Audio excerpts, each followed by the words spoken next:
नमस्कार, जय महाराष्ट्र।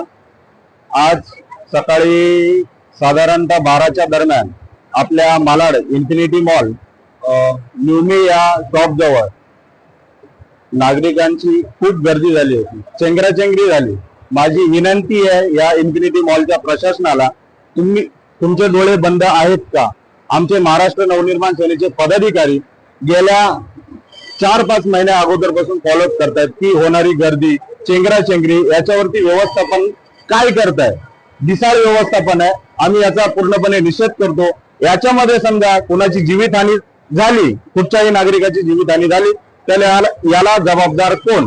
मी पोलीस प्रशासनाला विनंती करतो, याच्यामध्ये काही जर दोषी आढळले याच्यावरती कारवाई, जोरदार कारवाई यांच्यावरती झाली पाहिजे, अशी मी विनंती करतो। नमस्कार, मी मनीष शेट्टर, महाराष्ट्र नवनिर्माण सेनेचा प्रभाग संघटक, रस्ते आस्थापना या विभागाचा। आम्ही मागील 6 ते 8 महिन्यापासून या इन्फिनिटी मॉलमध्ये होणाऱ्या अति गर्दी संदर्भात स्थानिक मॉल प्रशासनाला तसेच पोलीस स्टेशन, बीएमसी अधिकारी यांना वारंवार कळवत आहोत की इथे होणारी अफाट गर्दी इथे कधीतरी नागरिकांच्या जीवावर बेतू शकते आणि त्यातच इथे होणारे रोजच्या रोज ऍडिशनल प्रोग्राम म्हणजे इमर्जन्सी काळात एक्झिटच्या ठिकाणी देखील प्रशासनाने अतिरिक्त स्टॉल लावणं, कुठे अतिरिक्त प्रोग्राम घेणं, यामुळे हा सगळा प्रकार कधी ना कधी नागरिकांच्या जीवावर बेतणार आहे। आम्ही वारंवार मॉल प्रशासनाला देखील सांगितलंय, महानगरपालिका अधिकाऱ्यांनी देखील सांगितलंय आणि त्यात महानगरपालिका अधिकारी मार्फत पोलीस स्टेशनला देखील कळवलेलं आहे। आता आम्ही तुम्हाला खाली जे अनधिकृत स्टॉल आहेत ते देखील दाखवतो, ज्यामुळे इथे होणारी गर्दी याला मुख्य कारण इथलं गेम झोन मध्ये असणारे अतिरिक्त स्टॉल आणि खाली असणारे अतिरिक्त स्टॉल आम्ही तुम्हाला दाखवतो। आता खाली तो या ठिकाणी इमर्जन्सी एक्झिट आहे आणि इथे पहा अनधिकृतपणाने यांनी स्टॉल कसे केलेत। आज जी चेंगराचेंगरी झाली आहे, जर याच्यामध्ये काही लोक कुठून जातील, कसे जातील, मी तुम्हाला सर्वांना दाखवतोय, प्रशासनाला पण दाखवतोय। दिसाळ सगळा कारभार चालू आहे यांचा या ठिकाणी।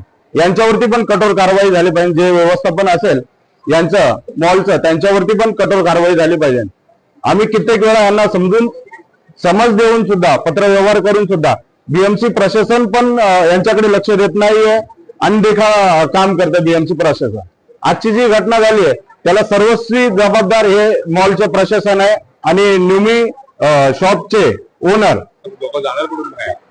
नमस्कार, आता आपल्याला इमर्जन्सीची एक्झिट पण दाखवली आहे, तसेच हे बघा यांचा जो ओपन स्पेस आहे या ठिकाणी पण यांनी अनधिकृतपणाने पूर्णपणे स्टॉल लावलेले आहेत।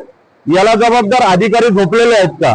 संबंधित अधिकारी याच्यावरती कारवाई करत नाही की अधिकाऱ्यांचा पण हात याच्यात बरबटलेला आहे? माझी विनंती आहे सर्वांना, पहा आज जी घटना झाली आहे ती पुन्हा होऊ नये याच्यासाठी दक्षता घ्यावी, अधिकाऱ्यांना विनंती आहे माझी। या ठिकाणी पण आपण पाहू शकता या स्टॉलला जागा मिळत नाहीये का, वरती शॉप अवेलेबल नाहीयेत का, हे देतोय कोण? याला जबाबदार कोण आहे? या मॉल मधला गेमिंग झोन आहे हा 3ऱ्या मजल्यावरती आहे। मला शंका आहे याच्यामध्ये की याचा ओव्हरलोड किती आहे, या मजला एवढी कॅपॅसिटी घेऊ शकतो की नाही, याच्यावरती एवढी क्राऊड आहे। आजच ज्या न्यू स्टोअर मध्ये घटना घडली आहे तरी याच्यामधनं काही संबोध हे लोक घेणार आहेत की नाहीये? आता सध्या आपण गेमिंग झोनच्या दुसऱ्या साईडला आहे, आपण पुन्हा पाहू शकतात या ठिकाणी पण पूर्ण गजबजलेला एरिया आहे। क्राऊड बघा, यांचं वजन बघा। तसंच मी दाखवतो याही ठिकाणी स्टॉल त्यांनी ओपन मध्ये जे उभारलेले आहेत हे अधिकृत आहेत की नाहीये? आज जी घटना घडली, बरोबर दुपारी जी घटना घडली त्या घटनेसंदर्भात आम्ही या ठिकाणी आलो। चेंगराचेंगरी जो प्रकार झाला त्या न्यूमी स्टोअरमुळे जे काही तुम्ही ऑफर लावली होती, सेल लावली होती, त्या मालकी गोष्टी अशा आढळल्या की समजा चेंगराचेंगरी झाल्यानंतर लोक बाहेर कसे जाऊ शकतात। तर आम्ही एक्झिट पॉइंट पण पाहिला, एक इमर्जन्सी एक्झिट पॉइंट पाहिला, तिथे स्टॉल्स वगैरे लावलेले आहेत। आता ह्या घटनेमध्ये लोक कसे बाहेर गेले असते इमर्जन्सी, हे योग्य आहे का? तिसरी गोष्ट तुम्हाला मी सांगतो, पॅसेज मध्ये चला मॉल आहे, मॉलच्या दुकानांमध्ये 100% दुकानं असावे, आस्थापना असावी, आमचं त्यामध्ये दुमत नाहीये, परंतु ओपन स्पेस जो आहे त्या स्पेस मध्ये पण ओपन शॉप्स वगैरे लागलेले आहेत। हे कशामुळे? याच्यावरती आपला काही निर्बंध आहे का किंवा हे लावतंय कोण? तिसरा प्रश्न माझा, तर सेम घटना आम्ही गेमिंग झोनला फिरलो, वरती आम्ही गेमिंग झोनला पण तिथे पण क्राऊडेड एरिया आहे, लोक असतात. गेमिंग झोनचं गेम ज्या आहेत त्यांचं किती वेट कॅपॅसिटी तिसऱ्या माळ्यावरती आहे. पहिली गोष्ट मला आश्चर्य आहे, मला माहिती नाही, परंतु ही गेमिंग झोन अशी तिसऱ्या माळ्यावरती असू शकते का, हा माझा एक प्रश्न आहे.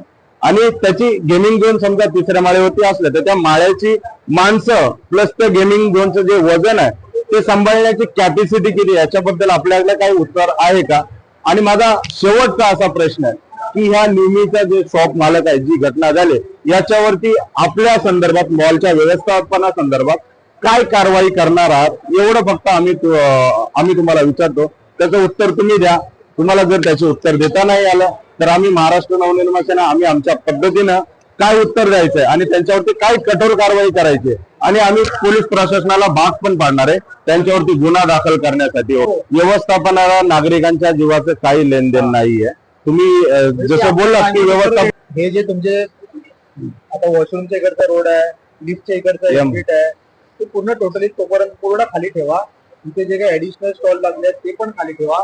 वरती तिसऱ्या फ्लोअरला जी मुवमेंट एरिया आहे फिरण्यासाठी पास होण्यासाठी तो पण एवढा कंजेस्टेड आहे की कधीही घडू शकतो. ऐसे ही खबरों के लिए देखते रहे एकता केसरी न्यूज और हमारे चैनल को लाइक और सब्सक्राइब करना न भूले। धन्यवाद।